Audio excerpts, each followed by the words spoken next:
Oi, pessoal, tudo bem? Aqui é a Gabriela Quintana, eu sou presidente da Associação Ser Autista e comando aqui o programa Ser Autista na TV Mu. E hoje nós temos uma convidada muito especial, que é a Kátia Klein. Ela é neuropsicopedagoga e vai nos dizer um pouquinho sobre o que é o trabalho que ela desenvolve. Ela tem uma clínica, certo? Ela faz atendimentos particulares nessa área e também faz parte da clínica Desenvolver, que é um dos nossos patrocinadores. Tudo bem, Kátia? Tudo bem, quanta honra conversar contigo essa noite, né? Obrigada, igualmente. Hoje, Kátia, eu quero compartilhar com os telespectadores um pouquinho sobre o que é a neuropsicopedagogia, qual é o trabalho que tu desenvolve, a importância, né, digamos assim, para o TEA.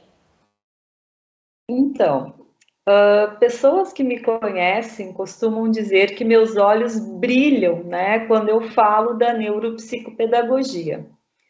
A neuropsicopedagogia, ela é uma ciência que ela é transdisciplinar, tá? Então, ela advém, assim, da pedagogia e da psicologia cognitiva. E ela tem como foco de estudo a neurociência e a relação da aprendizagem humana. Então, o especialista em neuropsicopedagogia, ele estuda e ele conhece mais profundamente como funciona o cérebro humano e o seu desenvolvimento. Por isso que é tão importante, né, a avaliação da neuropsicopedagoga desde ali do início do processo investigativo, mas também como forma de intervenção. Por quê? Porque quando a gente fala de aprendizagem, nós estamos falando de todas as formas de aprendizagem.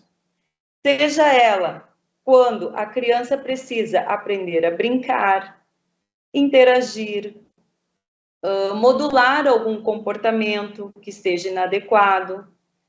E também, é claro, estamos falando de aprendizagem escolar. Como vocês podem ver, a neuropsicopedagogia, ela é muito importante desde a idade mais precoce até a velhice, na verdade, né? Mas, claro, acredito que cada especialista, né, cada terapeuta vai definir aí, conforme a sua afinidade, o seu nicho de atendimento, né? E eu já há alguns anos venho me dedicando e venho estudando bastante sobre o TEA, né? Eu acho que nada é por acaso. Atendo há vários anos em escola também, no atendimento educacional especializado, onde eu aprendi e estou aprendendo a cada dia, né?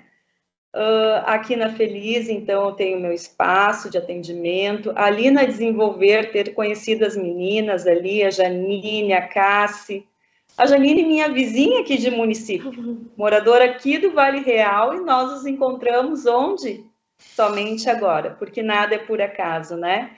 E quantas trocas já estamos fazendo de crianças que atendemos em comum. E isso que eu queria falar um pouquinho para vocês hoje à noite, né? A importância da equipe multidisciplinar no tratamento das crianças com TEA. Por quê? Porque cada profissional tem o seu entendimento, a sua visão, né? Como se fosse uma parte, uma partezinha específica, o seu olhar, a sua competência, vamos dizer assim. Só que aí o que acontece? A criança é um todo, né? Ela precisa desenvolver todas as habilidades para que ela avance dentro do seu desenvolvimento, seja emocional, social e também de aprendizagem.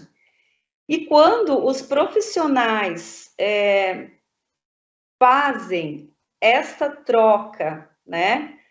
Sentam juntos, pensam juntos, alinham ideias eu acredito que as crianças ganham muito com isso. E as Com famílias também, né? Sim. Até eu tinha, uma das perguntas era qual é a melhor idade para se receber essa terapia. Obviamente que eu sempre bato na tecla que a intervenção precoce ela é primordial. Mas como a gente tem uma demora no diagnóstico, né? Mesmo que ele seja tardio, nunca é tarde para se iniciar. Mas qual que é a melhor idade, assim, que tu vê que realmente ali começa a fazer efeito? Porque se uma criança muito nova começa a receber estímulos, ela vai receber corretamente, ela vai ter aquele entendimento ao receber determinado estímulo, ou tu acredita que a partir de determinada idade ela vai ter um entendimento melhor para receber e para responder também, que isso é muito importante, porque até pessoalmente, né, com a minha história, eu já vi que às vezes a gente leva para uma terapia e não flui. A gente sente isso, parece que a gente está correndo contra o tempo, mas não está fluindo. Então, tu, como profissional que já faz um certo tempo de atendimento com crianças, qual é a faixa etária que tu vê que realmente faz aquela diferença? Tá. Então, vamos pensar assim, ó. Depois me lembra se eu te respondi ou não, tá? Quando chegam crianças para mim, tá? Todas as crianças, independente de ter já o diagnóstico ou não, elas vão passar por uma avaliação, tá? O que quer dizer esta avaliação?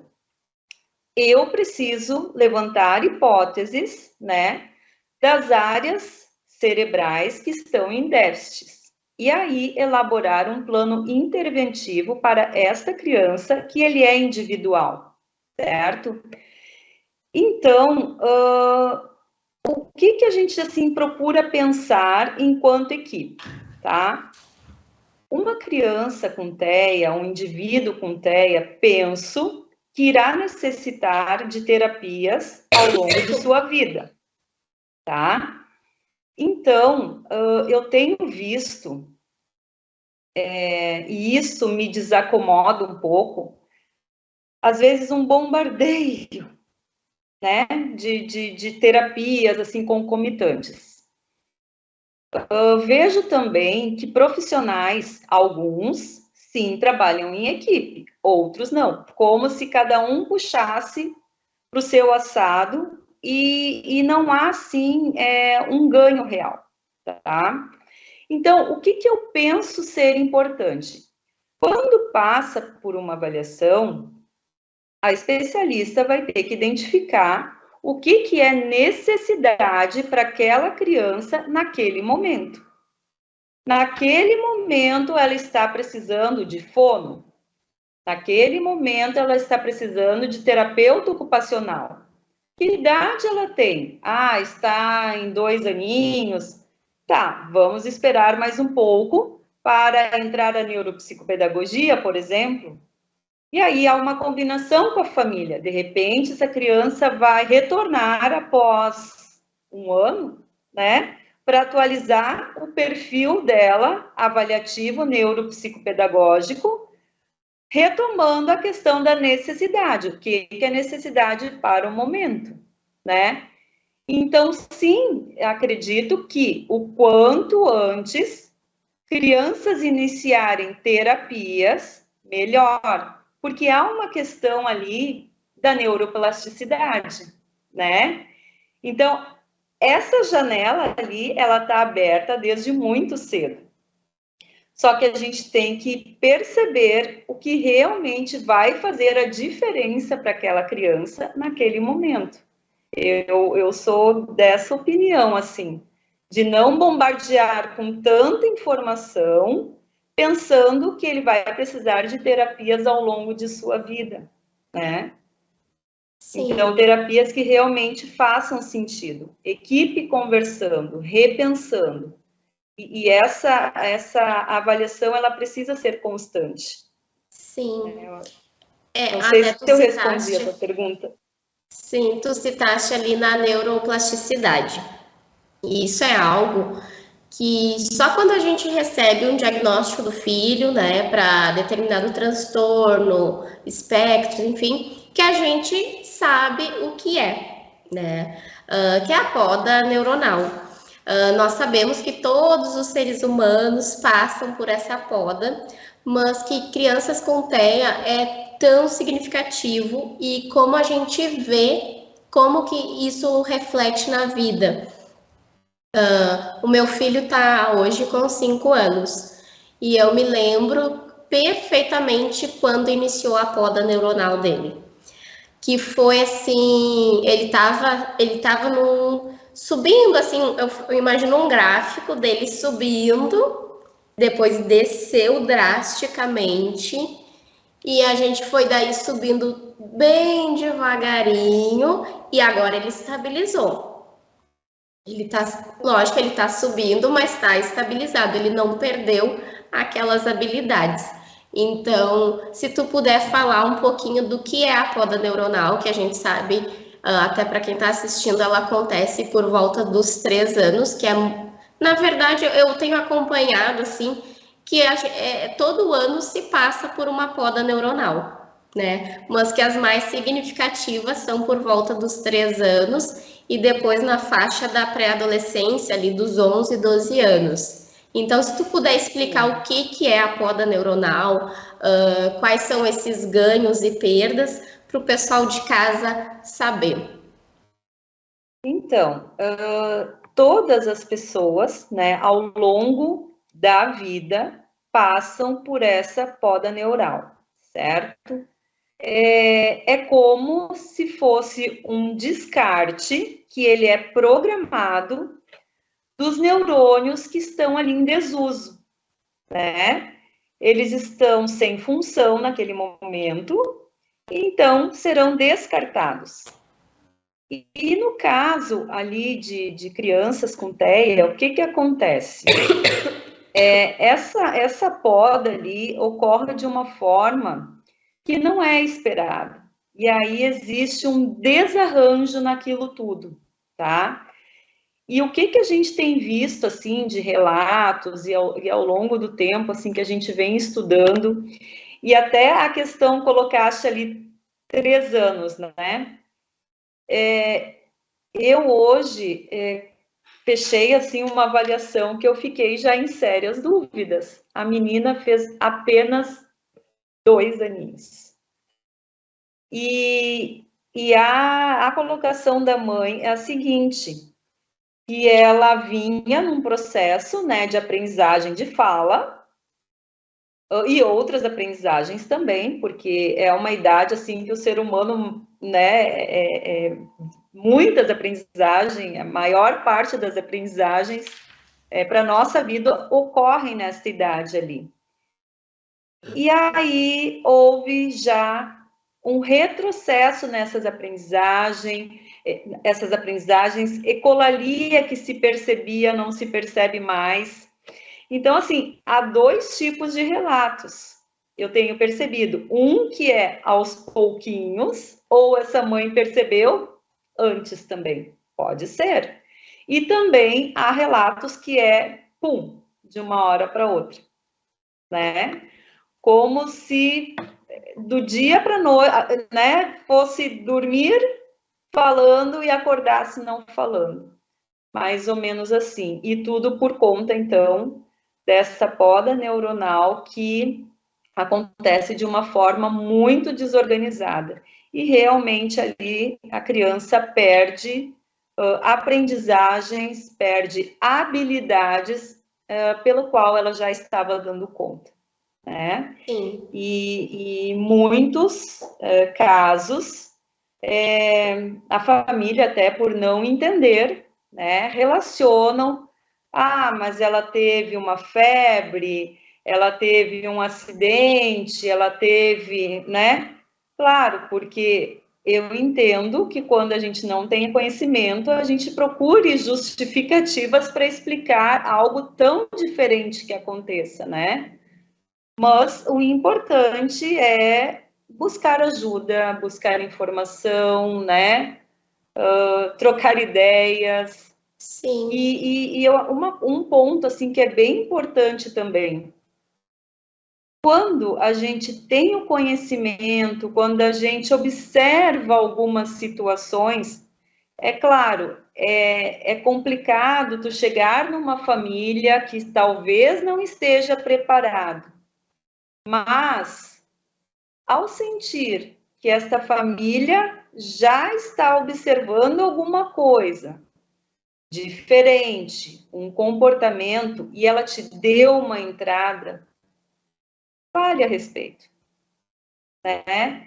Eu acho que o quanto antes ir atrás de uma avaliação, a intervenção terapêutica, ela não necessariamente precisa começar somente após o diagnóstico, muito pelo contrário. O que nós falamos antes, né? A avaliação, por exemplo, dentro da minha área, vai avaliar as áreas em déficit. Sim. E aí, ali tu elabora um plano, ou tu encaminha para outros especialistas, enfim, e deve sim já começar a trabalhar com essa criança.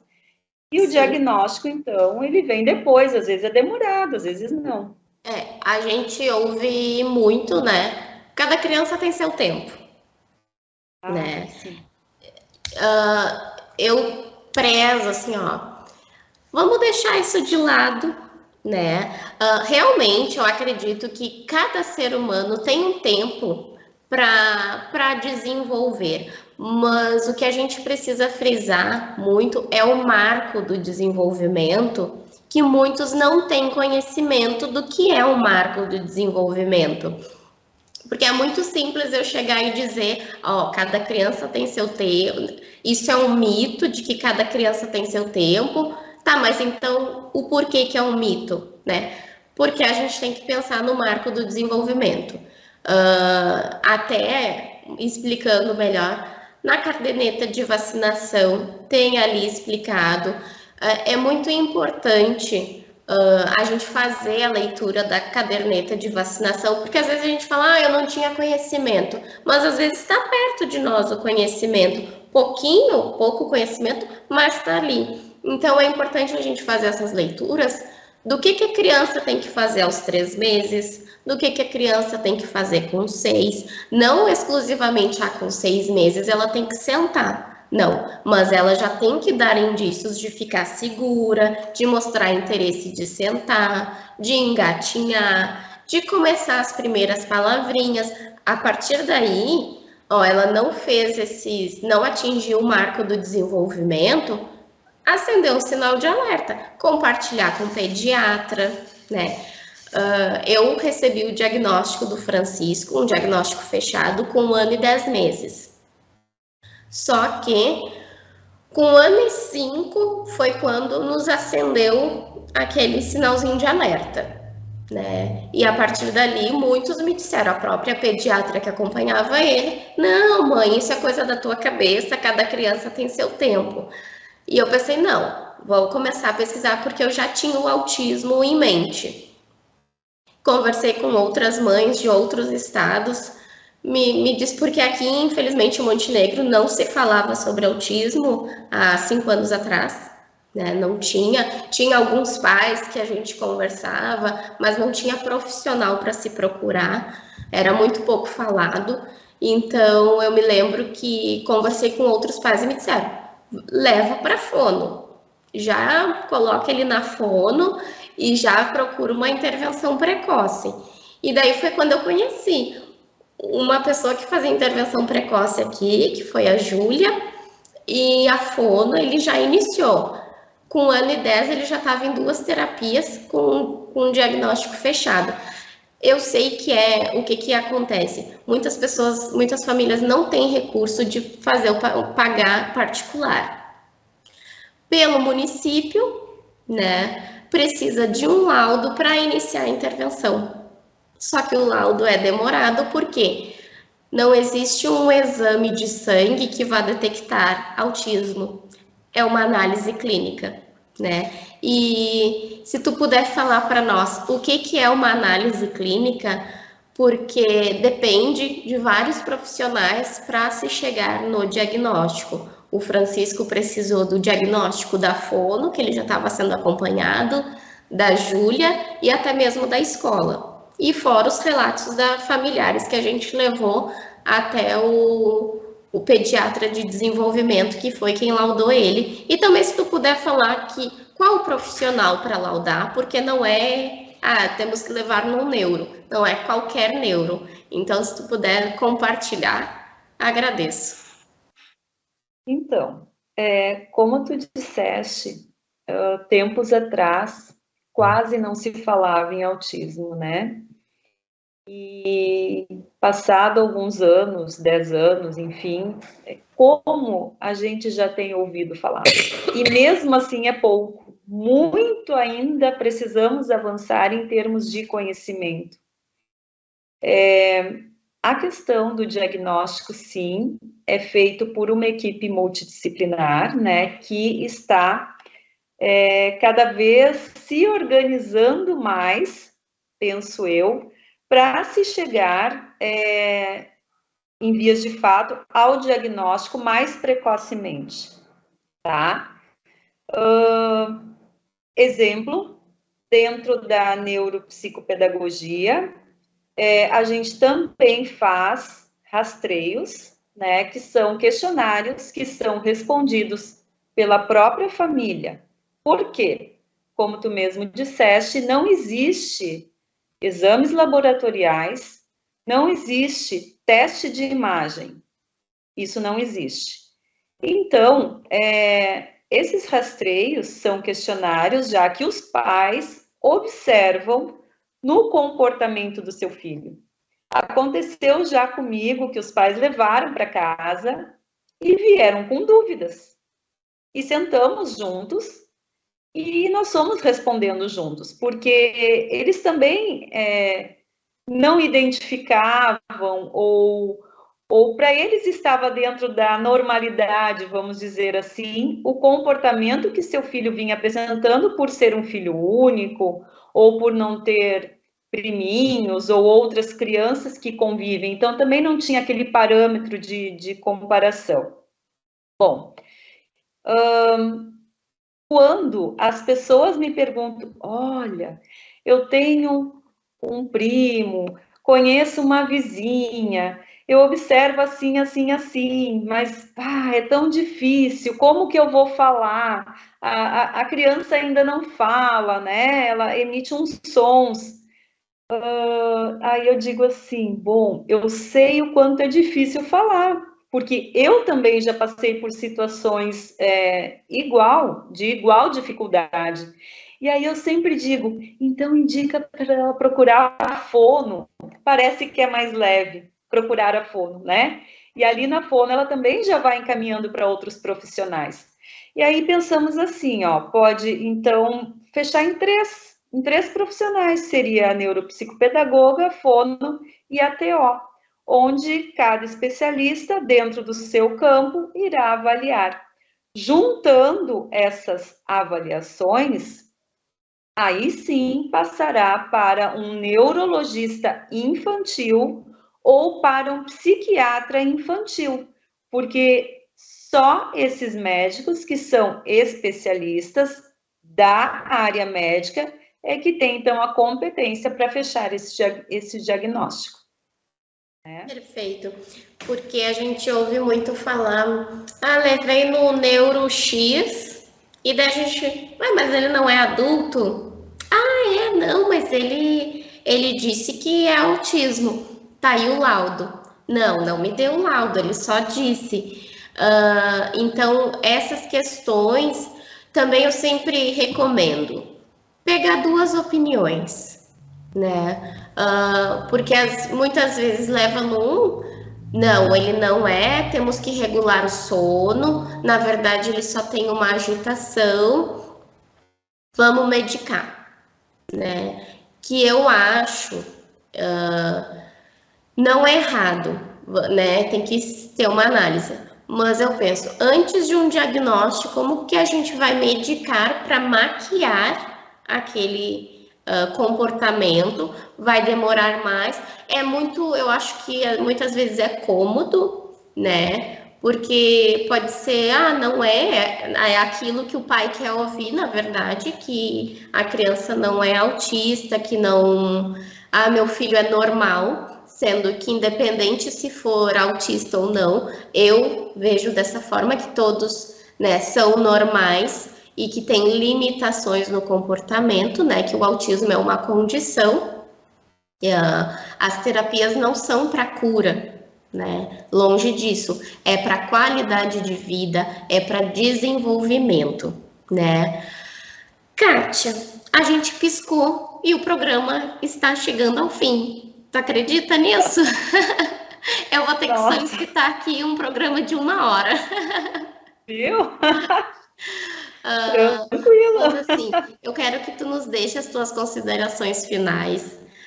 Eu sou muito grata por tu ter aceito o convite e, sem dúvida, a gente vai ter que remarcar para a gente continuar essa conversa, porque eu sou apaixonada por conhecimento, ainda mais que envolve o autismo, que foi algo assim que eu gosto de falar, né? Não é à toa que estou aqui, que eu aceitei o convite, mas eu quero que tu deixe as tuas considerações finais aqui para nós e para os nossos telespectadores.